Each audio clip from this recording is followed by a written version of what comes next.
Hey guys, and welcome back to another video. Hope you are okay on that side of the screen. And today with a simple device from Hotwav. This is the Hotwav H1. This is a budget phone and we should have our expectations as a budget phone.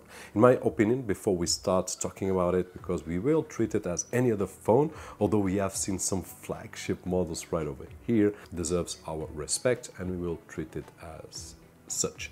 Now, if you are looking for a budget key for your Windows 10 or Windows 11 Home Edition or Pro Edition, then don't forget to check out the link down below for B&H Software, which is the sponsor of this video. And we have been using this platform for the past few months with great results, really easy to purchase, really easy to activate, and at an affordable price.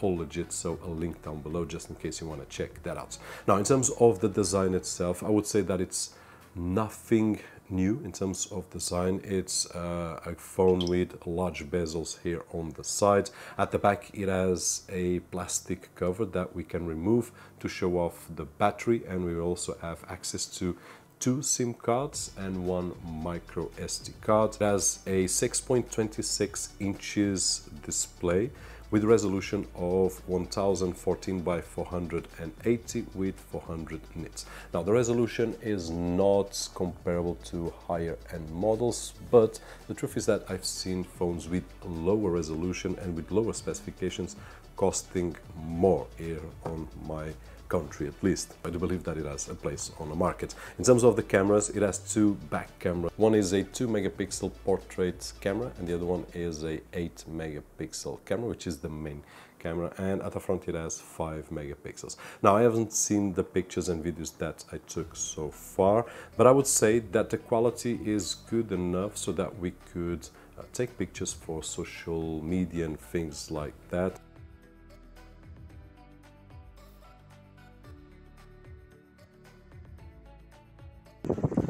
Olha, esta é a câmara frontal do Hotwav H1 e está um bocadinho vento, portanto o som é capaz de ficar assim uma treta. Bora, meu, pedala, meu, pedala!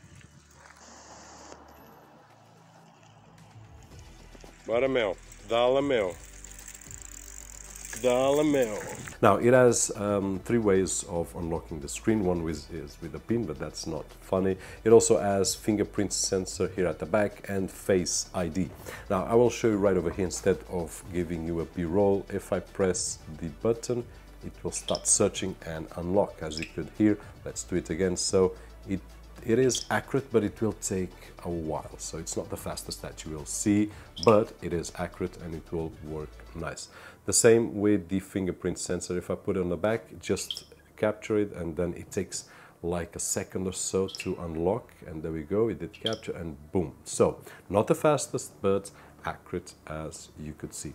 Battery wise, it has 3150 milliamp hours, and for the performance that it has, which I will share in just a few moments, I would say that this will last more than 1 day using for normal usage. In terms of specifications and performance, this one comes with a MediaTek 6580, which is a quad core, 2 GB of RAM and 16 GB of flash storage with Android 11, and so that we can compare with other devices that we have seen right over here. In terms of Wi-Fi, I was able to get 30 megabits per second on download and 30 on upload, which seems to be the maximum of this device.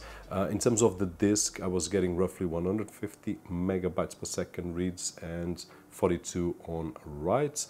Geekbench, which is the software that will give us an idea of its raw performance, 70 on single core score and 248 on multi-core score. And this gives me the idea that this is a phone not targeted at gaming, for example.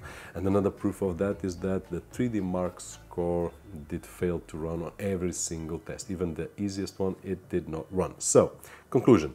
This is not targeted at high demanding games. This is targeted at those simple games like Clash of Clans and things like that, which will run, but don't expect more than that. So if you're looking for a phone that it's able to do some phone calls, you have the possibility of 2 SIM cards, and you want something simple on the budget and you don't care about games, then this might be a good option as a secondary phone or as a main phone, but on a budget. And in terms of the screen, it's actually quite nice, although the resolution, when we look at the paper, looks a low resolution, but not bad at all. Hopefully this video was helpful in some way, and if it was, don't forget the usual thumbs up right over there, which is really appreciated on this side of the screen. My name is Roberto, Jorge, and as always, I'll see you guys on the next one.